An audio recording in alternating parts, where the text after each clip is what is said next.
Urgent, surprising news revealed about Luka Doncic. Stay until the end to find out everything. But before starting the video, leave your like and subscribe to the channel so you don't miss any news about the Lakers. Luka Doncic has emerged with a renewed sense of purpose as he prepares for the upcoming NBA season, this time donning the purple and gold of the Los Angeles Lakers. The Slovenian superstar recently made a public appearance at a Real Madrid basketball game, sparking excitement and speculation among fans. However, it wasn't just his presence that drew attention, it was his noticeably leaner physique. This new version of Doncic has taken the basketball world by surprise, especially those within the Lakers organization. His commitment to physical fitness seems more serious than ever, signaling a potential shift in how he approaches the game. Fans across social media platforms quickly began circulating pictures and videos of Luka, many noting how different he looks compared to immediately after the Lakers' elimination from last season's playoffs. The sight of Doncic in peak condition has been met with enthusiasm in Los Angeles. Ever since his entry into the NBA, Luka's physical condition has been a hot topic among analysts and insiders. Critics have frequently questioned his dedication to conditioning, often labeling him as overly reliant on talent rather than fitness. This perception even contributed to the Dallas Mavericks' decision to trade him in a blockbuster deal that brought Anthony Davis back to Dallas. Despite leading his previous team to an NBA Finals appearance, doubts lingered regarding Doncic's long-term durability and discipline. Mavericks general manager Nico Harrison had publicly expressed reservations about Luka's professional habits, hinting that his superstar's approach to conditioning was a persistent issue. Head coach Jason Kidd, while more reserved in his public comments, was also reportedly frustrated with Doncic's inconsistent efforts to stay in shape. ESPN's Tim McMahon shed light on the internal tensions that brewed behind the scenes in Dallas. Nico Harrison was significantly frustrated with Luka's lack of physical commitment at the time, McMahon explained. Jason Kidd too, though he tried to remain professional in his demeanor, shared many of the same concerns.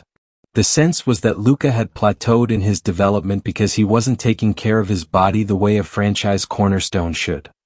For the Lakers, however, this apparent transformation comes as welcome news. The organization believes that a more focused, physically prepared Doncic could be the key to a championship push. In the 2024-2025 season, despite being in suboptimal condition, Doncic still managed to post impressive numbers: 28.2 points, 8.2 rebounds, 7.7 assists and 1.8 steals per game. His shooting accuracy remained solid at 45% from the field, making his achievements all the more remarkable. Now, with Luka seemingly buying into the Lakers' culture and committing to his personal growth, the team is filled with optimism. There is a growing belief that if Doncic maintains this level of fitness, he could finally unlock his full potential and lead the Lakers back to glory. Even more intriguing is the prospect of a long-term commitment. According to McMahon, it's highly likely that the Lakers will extend Doncic's contract during the current offseason. Beginning August 2nd, the franchise will be eligible to offer him a 4-year deal worth a staggering $229 million. I'd be genuinely surprised if some form of contract extension doesn't get finalized soon, said McMahon. There are multiple layers to this, and I won't delve into the technicalities of the collective bargaining agreement. But based on my conversations with people close to Luka, he seems all in on Los Angeles. His goal now is simple: win championships wearing a Lakers jersey.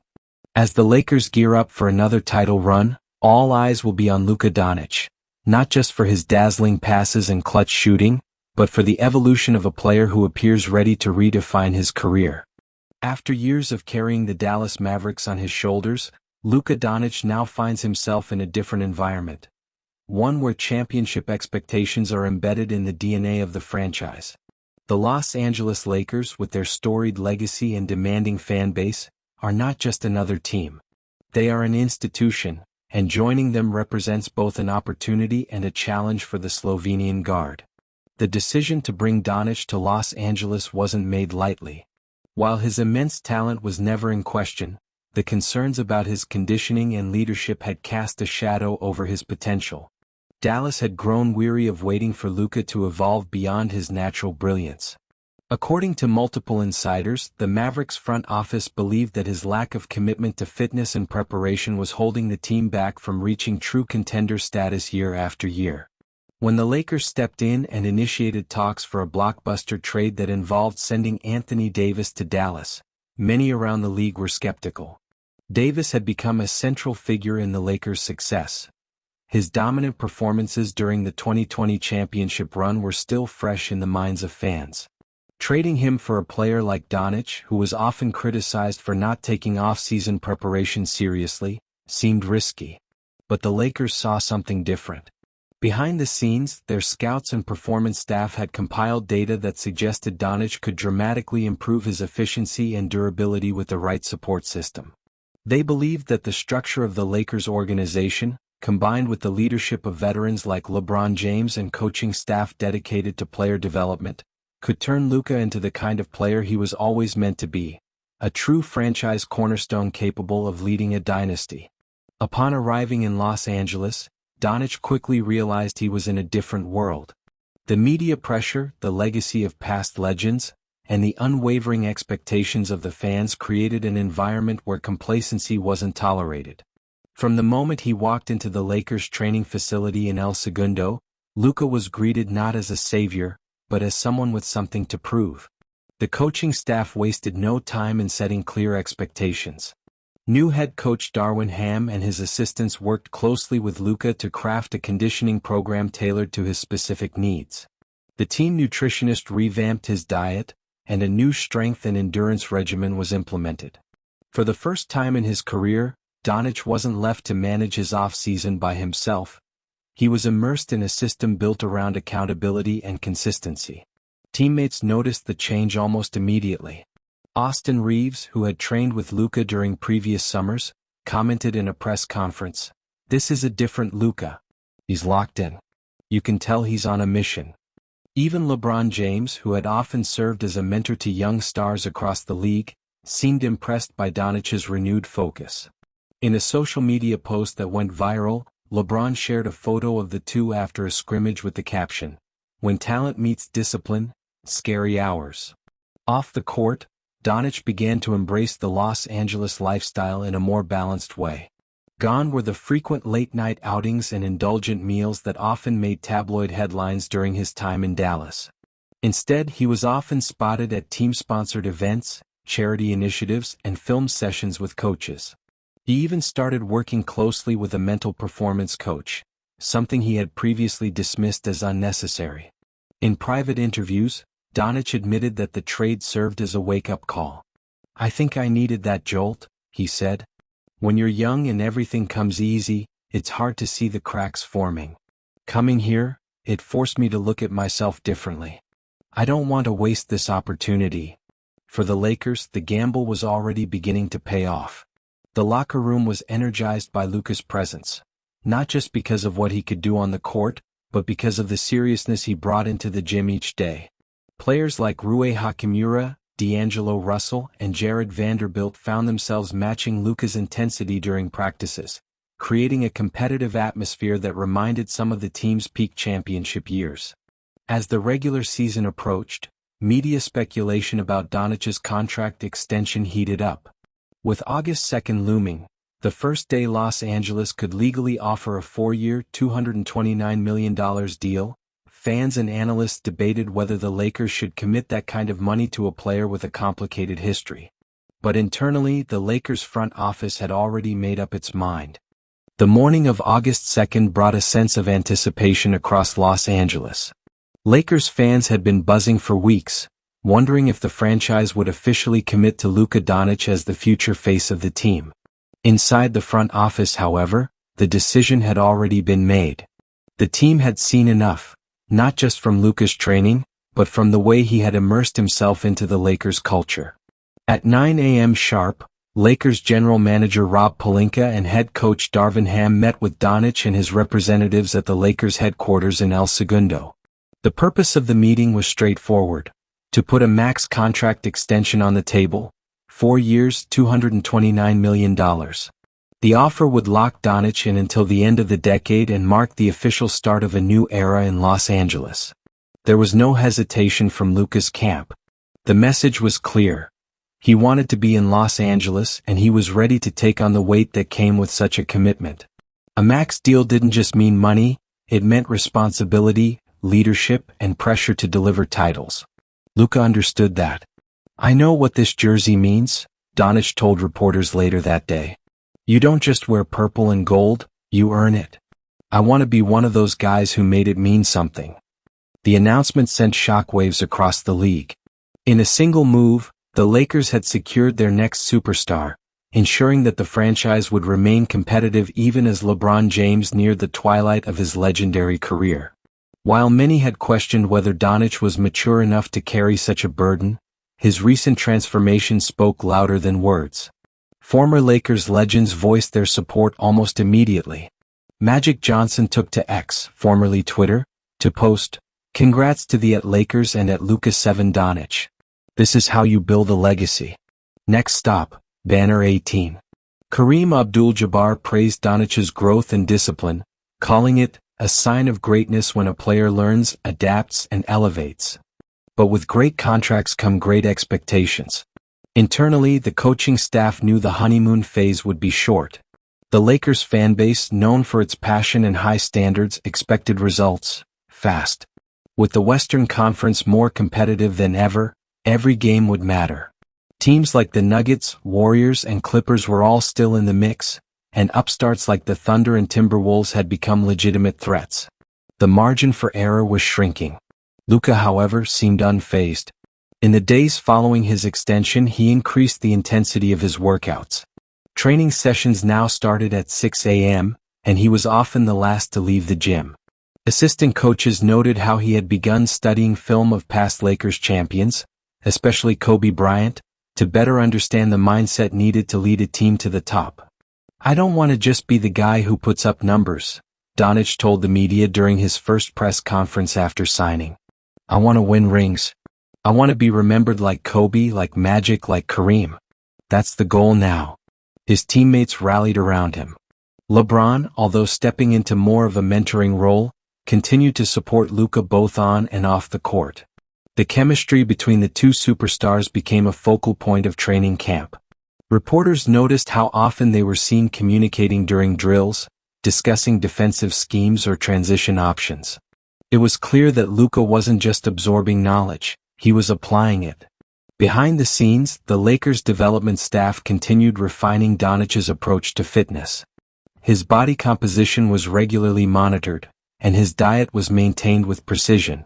The team's medical staff, often unsung heroes, played a crucial role in keeping Doncic injury-free through a mix of recovery therapy, mobility work, and proactive muscle care. Yet, perhaps the most significant change wasn't physical at all. It was mental. Gone was the sometimes surly, emotionally reactive Doncic who had frequently argued with referees and clashed with coaches. In his place was a more composed, focused leader. He still played with fire, but it was controlled. When teammates missed assignments or fell behind during sprints, Luka pushed them, but not with frustration, with urgency. His leadership style was evolving and the team was responding. The Lakers, once reliant on LeBron's aura and AD's defense, were now forming a new identity.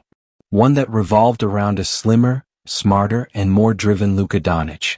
As preseason games approached, the basketball world watched closely. Was this just a strong summer narrative, or was a new dynasty truly being born? The first glimpse of Luka Doncic in a Lakers uniform came on a warm October night at Crypto.com Arena. The anticipation was electric. Fans packed the stands hours before tip-off, donning newly minted number 77 Lakers jerseys. Chants of "Luka" echoed through the corridors.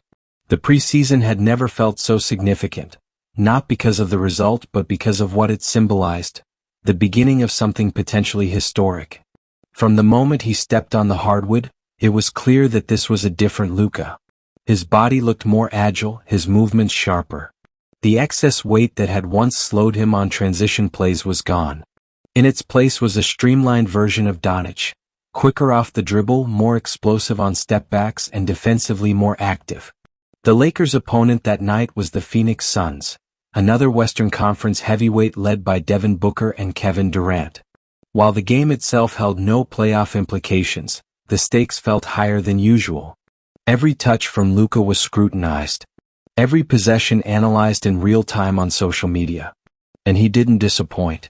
In just 25 minutes of play, Dončić racked up 22 points, 7 assists, 6 rebounds and 2 steals. More than the numbers, it was the poise with which he commanded the game that turned heads. He orchestrated the offense like a seasoned conductor, weaving passes through tight windows and calling out defensive switches before they happened. After a particularly vicious spin move and finish at the rim that left Durant flat-footed, the crowd erupted. Even the Suns bench seemed momentarily stunned. It was a highlight that would be replayed on national sports shows for days. "He was in control the whole time," said head coach Darvin Ham in the post-game interview. "He looked like he's been with us for years. That's not easy, especially in this environment." Off the court, the media frenzy was at full tilt. Sports analysts praised Luka's conditioning and mentality, hailing his preseason debut as one of the most polished in recent memory. On ESPN's NBA Countdown, Jalen Rose remarked, "You can see the work he's put in. Luka looks like a man on a mission." Stephen A. Smith went a step further, declaring, "If this is what we're getting from Luka Doncic this season, the rest of the West better watch out." Behind the scenes, the locker room dynamic had begun to shift. Where LeBron once dominated every conversation, Luka was now stepping into the spotlight naturally. He wasn't forcing leadership, it was happening through his actions. He was the first to arrive at practices and the last to leave, often staying after team drills to shoot free throws or run plays with second-unit players. Younger teammates, like Max Christie and Jalen Hood-Schifino, began gravitating toward Dončić for advice and mentorship. Even veterans found his energy infectious. His transformation was giving the entire roster a renewed sense of purpose. "He's raising the bar," said D'Angelo Russell. "When your superstar is outworking everybody, you have no excuse. It makes you want to be better." Luka, however, remained grounded. In press conferences, he avoided bombastic statements or championship predictions. Instead, he focused on the process. "We're just getting started," he told reporters after the game. "It's about building chemistry, getting better every day and staying healthy. The season's long. We've got to stay locked in." Yet even as he downplayed expectations, the buzz around the Lakers only intensified. Merchandise sales spiked after Luka's debut. Ticket demand for regular season games hit record levels, with many fans eager to witness what felt like the birth of a new chapter in Lakers history. Internally, the coaching staff began tweaking the team's offensive system to better align with Donicic's strengths. More pick-and-roll sets were introduced, with spacing adjustments to allow Luka to create mismatches against slower defenders. The team also experimented with lineups where Luka operated as a point forward, flanked by shooters and rim protectors, a setup that showcased his versatility. Despite the excitement, there was a shared understanding among the team that preseason success didn't guarantee anything.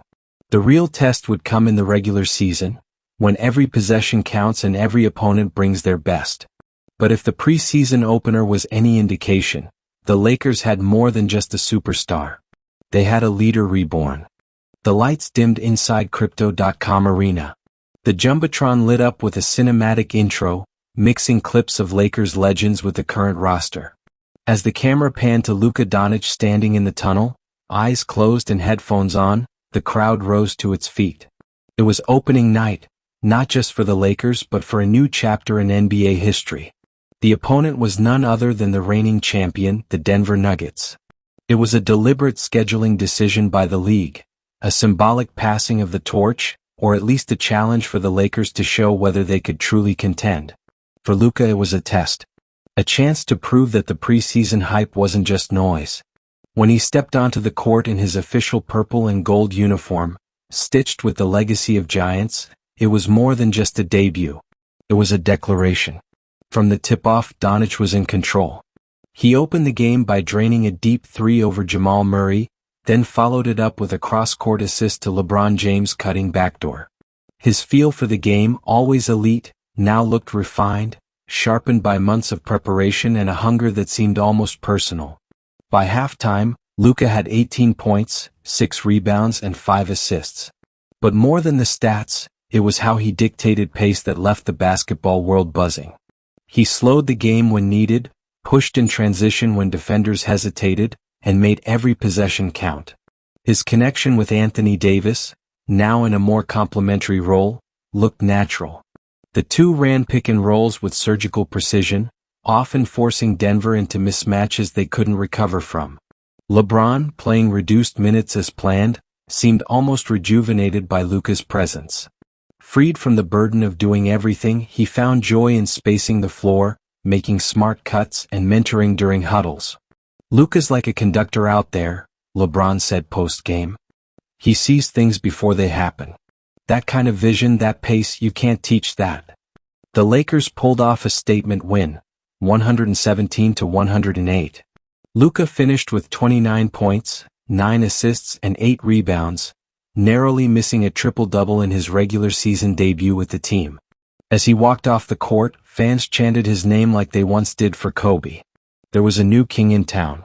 But inside the locker room, Luka wasn't celebrating. He was already focused on the next game. "It's just one win," he told reporters. "We've got 81 more. This team has goals, big ones." The Lakers coaching staff continued to adapt the offense around Doncic's evolving strengths. While previous Lakers systems often ran through LeBron's isolation or post-ups, the new-look team emphasized ball movement, spacing and quick decision-making, all areas where Luka thrived. His ability to control tempo not only improved the offense but reduced the wear on older veterans like LeBron and Davis. Off the court, the chemistry was also blooming. Team dinners became more frequent.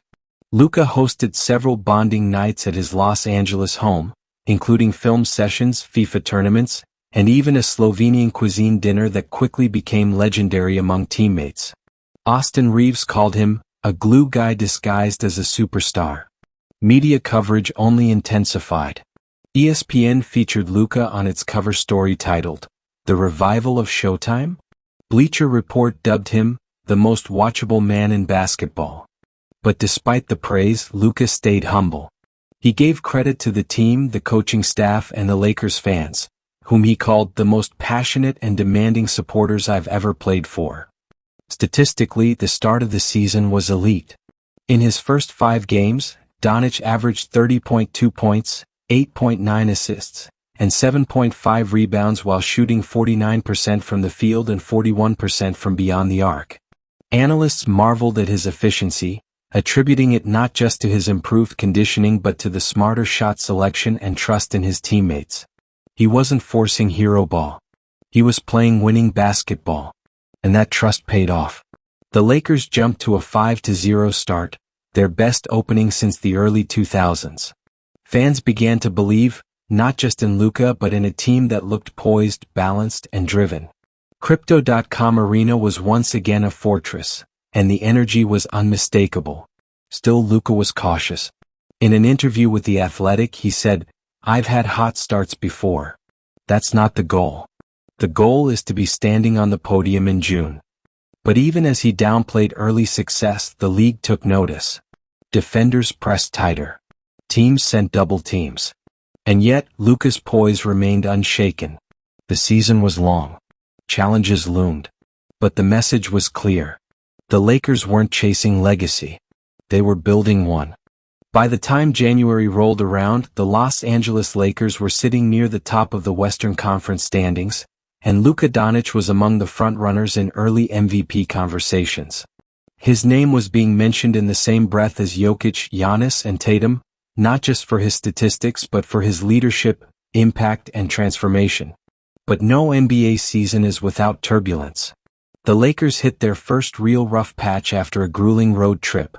A series of games against the Milwaukee Bucks, Boston Celtics, and Golden State Warriors exposed cracks, fatigue, inconsistent bench production, and injuries. Anthony Davis tweaked his ankle against Boston and missed 4 games. D'Angelo Russell entered a shooting slump.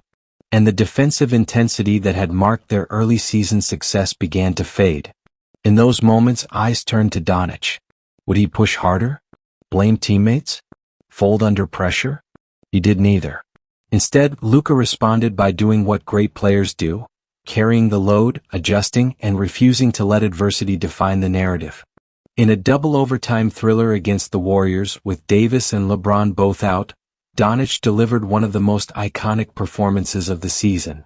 He dropped 48 points, 14 assists, and 10 rebounds, including the game-winning 3 over Andrew Wiggins with 0.8 seconds remaining. It wasn't just the numbers, it was the way he controlled every possession, outwitted defenders, and inspired a short-handed squad to victory. After the game, Warriors coach Steve Kerr simply said, "He's unguardable. He sees the floor like a chess master and punishes every mistake." The league noticed. So did his teammates. In the locker room afterward, Rui Hachimura said, "That game told us everything we needed to know about Luka. He's not just a star. He's our leader." But with leadership came an increasingly heavy spotlight. National media began questioning whether the Lakers were relying too heavily on Doncic. Could he sustain this level of play over 82 games and still have something left for the playoffs? Would the physical toll catch up, especially given his history of injuries? Luka didn't hide from the questions. In fact, he embraced them. "I've been through ups and downs," he told NBA Today. "That's part of the journey. What matters is how you respond. And I'm not alone. This team has my back." The Lakers responded by making moves to support their star. They added veteran forward Otto Porter Jr. for bench depth and signed a backup point guard to reduce Doncic's minutes when games were under control. The coaching staff began rotating lineups more creatively, building in rest for Luka without sacrificing tempo or spacing. Still, Doncic's workload remained among the league's highest. Through 50 games he was averaging 32.1 points, 9.4 assists and 8.1 rebounds per game, all career highs. More impressively, his shooting efficiency had climbed, thanks to smarter decisions and better conditioning. He was no longer taking tired shots late in games.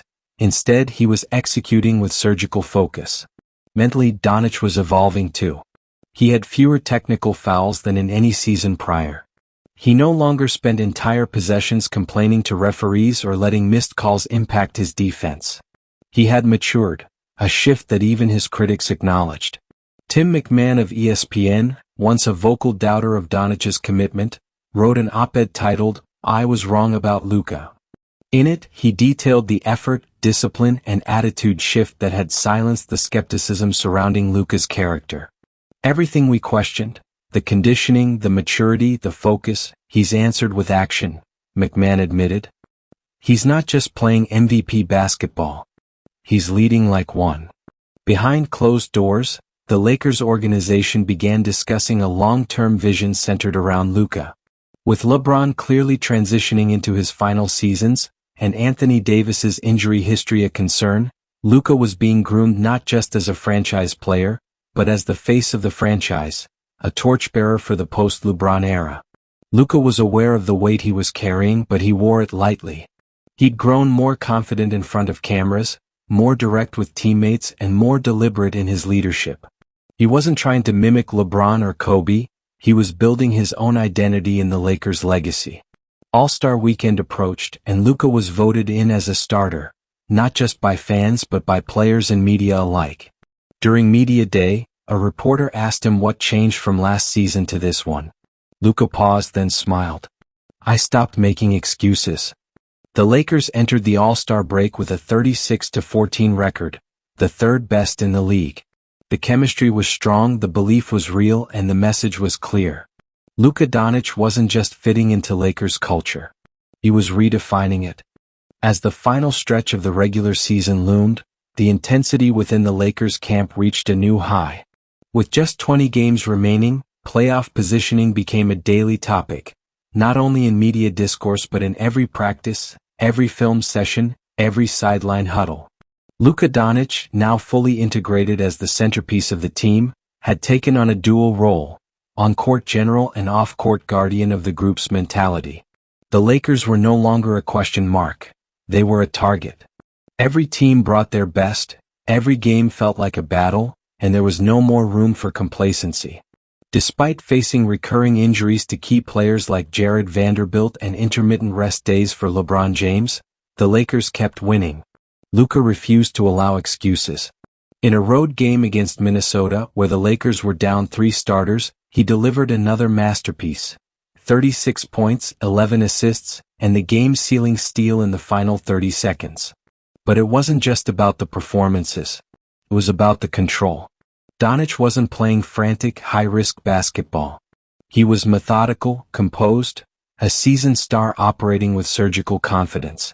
Head coach Darvin Ham frequently described him as a second coach on the floor, and assistant coaches routinely consulted with him during timeouts, sometimes even deferring to his in-game observations. "You get the sense he's seeing the game in slow motion," said Anthony Davis. "And when you've got a guy like that running your team, everything feels more stable." That stability was tested in mid-March, when the Lakers suffered back-to-back losses to the Clippers and the Nuggets, both by narrow margins, both marred by defensive lapses late in the game. The media quickly questioned the team's readiness for playoff pressure. Sports talk shows reignited doubts about their depth and durability. But Luka was unmoved. After the second loss, he called a players-only meeting. No coaches. No media. What happened inside the locker room wasn't fully disclosed, but reports emerged that Dončić had spoken with a level of emotional directness that caught even veterans off guard. He didn't criticize, he challenged. He reminded everyone what they were building, what it meant to wear the Lakers jersey, and how thin the line was between legacy and missed opportunity. The Lakers responded. They rattled off 7 straight wins, including revenge victories over both the Clippers and Nuggets. Dončić averaged 31.4 points and 10.2 assists during the streak, but it was his control of tempo and leadership in close games that stood out. In multiple late-game scenarios, he called his own plays, directed traffic, and made high-IQ decisions that frustrated opposing defenses. One memorable moment came against the Sacramento Kings. With the game tied and 18 seconds left, Luka waved off a design set from the sideline and motioned for a high pick. Reading the defense, he rejected the screen, drove left, then hit Austin Reaves in the corner for a cold-blooded game winner. Reaves turned to him afterward and mouthed, "You saw that coming?" Luka smiled and shrugged. "Of course." Off the court, endorsements surged. Dončić became the face of several major campaigns in Los Angeles. Nike, Gatorade, and even a surprise cameo in a Hollywood film trailer had his name trending for days. But none of it distracted him. He frequently told reporters, "If we don't win in June, none of this matters." Behind the scenes, contract extension talks intensified. Though Dončić remained quiet publicly, team insiders confirmed that negotiations were progressing positively. General manager Rob Pelinka was reportedly all in on locking Luka into a 4-year max extension, and ownership had already begun aligning their future business model around him. The fans too were all in. Chants of MVP. MVP became a nightly occurrence even in away arenas. Social media buzzed with every no-look pass and logo 3. Dončić wasn't just thriving, he was transforming what it meant to be a Laker in the post-Kobe, post-LeBron era. As the regular season neared its conclusion, the Lakers locked in the number 2 seed in the Western Conference, their best finish in over a decade. Luka, now averaging 31.8 points, 9.6 assists and 8.4 rebounds per game on career-high shooting splits, had made a statement louder than any media campaign could amplify. He had taken a franchise with lofty expectations and helped turn it into a legitimate title contender. More importantly, he had done it his way, with grit, discipline, and an unwavering belief in the team around him. As the playoffs loomed, Luka addressed the fans during the final home game of the regular season.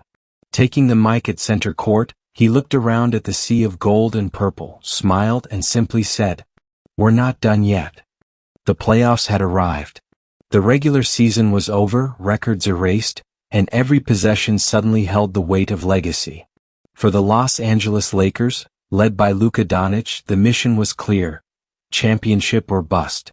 Their first-round opponent was the New Orleans Pelicans, young, aggressive, and unpredictable. Zion Williamson had returned to full health and was playing with fury, while Brandon Ingram and CJ McCollum gave them scoring punch from every angle. But Luka came prepared. In Game 1 he set the tone early, a 14-point first quarter, capped with a no-look pass to LeBron James on a baseline cut. The Lakers won convincingly, and Luka notched a 32-point, 10-assist double-double. But it wasn't the stats, it was the dominance. The game looked like a masterclass in tempo control. The Pelicans fought back in Game 2, stealing a road win after a 38-point performance from Zion. But even in defeat, Doncic impressed, hitting a step-back three to tie the game late and forcing overtime before the Lakers ultimately ran out of steam. He didn't sulk. He didn't flinch. Instead, he regrouped. LA took the next 2 games in New Orleans, with Luka posting back-to-back triple-doubles. He found ways to exploit every mismatch, routinely breaking down the defense, and often passing up good shots to create great ones for teammates like Reeves and Rui Hachimura. By Game 5, the Lakers closed out the series at home, and the crowd roared with chants of MVP as Doncic left the floor. Round 2 was the real test. The Phoenix Suns, now featuring Kevin Durant, Devin Booker, and Bradley Beal, a super team built for moments like this. Game 1 was an instant classic. Luka dropped 45 points, but it was Durant who stole the win with a clutch jumper in the final seconds. It was a warning shot. This series would be a war. The chess match between Doncic and the Suns' defense unfolded with every possession. Double teams, zone traps, full court pressure. Phoenix threw everything at him. But Doncic adapted. He began posting up smaller defenders, operating from the mid-post like LeBron in his prime, and punishing any switch that left him with space. Games 2 and 3 went to the Lakers, thanks to Luka's ability to dissect the Suns' schemes and Davis anchoring the defense. In Game 4, Durant exploded for 41, tying the series at 2-2. With the world watching, Game 5 in LA became a defining moment. Luka came out aggressive, not as a scorer but as a facilitator. He recorded 8 assists in the first quarter alone, drawing the defense in and kicking out to shooters. Reeves hit 5 threes. Davis dominated the paint. And late in the game, with Phoenix closing the gap, Luka hit a back-breaking deep 3 from the logo. He turned to the Suns bench, stone-faced. That was the kill shot. The Lakers won Games 5 and 6, eliminating Phoenix and moving on to the Western Conference Finals. Their opponent, the defending champion Denver Nuggets. And here the battle of the MVPs began. Luka versus Jokic, 2 European titans, each redefining the league in their own way. Jokic's passing wizardry. Luka's offensive orchestration. The series was a basketball clinic. Game 1 went to Denver. Game 2 to the Lakers in overtime, thanks to Luka's 39-point performance and a clutch step-back 3 over Michael Porter Jr. The series seesawed until Game 7 in Denver. Luka came in limping. He had sprained his ankle late in Game 6, and the entire city of LA held its breath. But he suited up. And he delivered. In one of the greatest Game 7 performances in Lakers history, Luka recorded 34 points, 12 rebounds, and 14 assists. He hit timely shots. He orchestrated the offense with composure. And in the final minute, with the game tied, he drove past Jokic, drew the help defense, and dished a no-look assist to Davis for the slam. Lakers win. Finals bound. The NBA Finals brought the ultimate test, the Boston Celtics. The rivalry reignited. Game 1 in Boston saw the Celtics take an early lead in the series behind Jason Tatum's brilliance. Game 2 was a slugfest, a physical, defensive grind. Luka struggled from the field but hit the dagger in the final 30 seconds to even the series. Back in LA, Luka reached another level. Game 3 41 points, 11 assists. Game 4 28 points and the game-winning steal. Suddenly, the Lakers were 1 win away from the title. But Boston wasn't done. Tatum and Brown rallied in Game 5, forcing a Game 6 back in Los Angeles. The stakes could not have been higher. And in that final game, Luka put on a show for the ages. He didn't force it. He didn't dominate the ball. He orchestrated. He led. He made the right play every time. With 5 minutes left and the Celtics threatening a comeback, Luka hit back-to-back threes, then found LeBron for a soaring alley-oop. The arena erupted. Final score: Lakers 112, Celtics 106. Confetti rained. Tears flowed. Legends embraced. Luka Doncic, once questioned, once doubted, once traded away, was now an NBA champion and Finals MVP. Standing at center court, holding the trophy with a gold and purple towel draped over his shoulders, he looked up at the rafters, the banners, the history. Then he smiled. "This," he said into the mic, "is only the beginning.